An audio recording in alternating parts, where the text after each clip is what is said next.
রাজশাহীর অর্থনীতির বড় চালিকা শক্তি আম। আমকে ঘিরে এ অঞ্চলে প্রতি বছর কারবার হয় কোটি কোটি টাকার।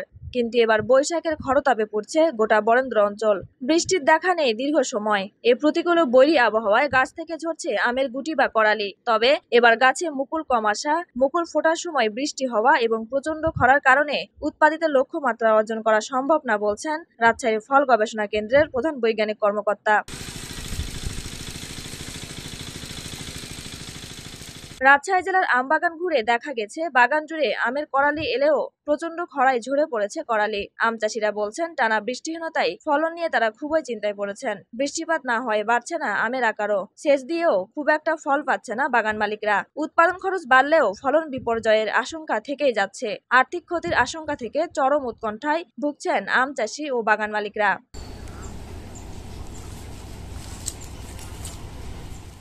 এবার প্রায় 19,604 হেক্টর পরিমাণ জমিতে আম চাষ করা হয়েছে। আর উৎপাদন লক্ষ্যমাত্রা নির্ধারণ করা হয়েছে 2,60,264 মেট্রিক টন আম।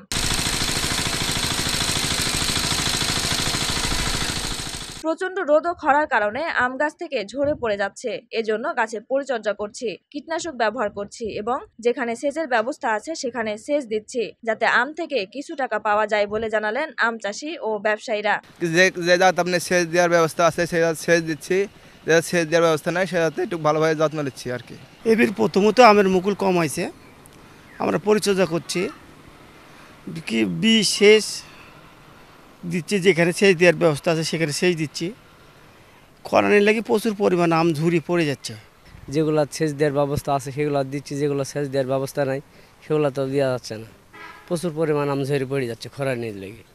যদি বৃষ্টি হয়, উপর বৃষ্টি, তাহলে আশা করা যাচ্ছে বহুত আম হবে। খুব রোদের তাপে খুব গরম, এই কারণে আম ঝুরি পড়ে যাচ্ছে।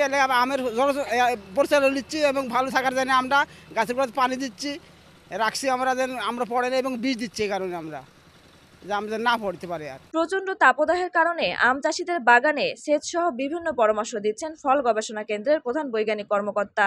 আমাদের যে তাপদাহের কারণে মাটিতে দ্রুত রস চলে যাচ্ছে, কাজে এই অবস্থায় আমাদের একটাই করণীয় হলো যে সমস্ত জায়গায় আপনার কাছে সেচ দেওয়ার সুযোগ সুবিধা আছে সেখানে যেন অবশ্যই কাছে সেচ দেওয়ার ব্যবস্থা করে।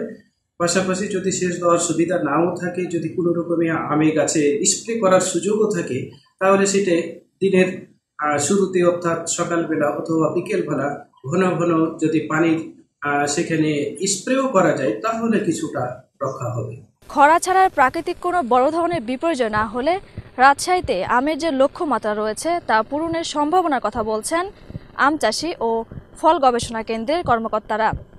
Tanzil Akhtar, news now 24, Rajshahi.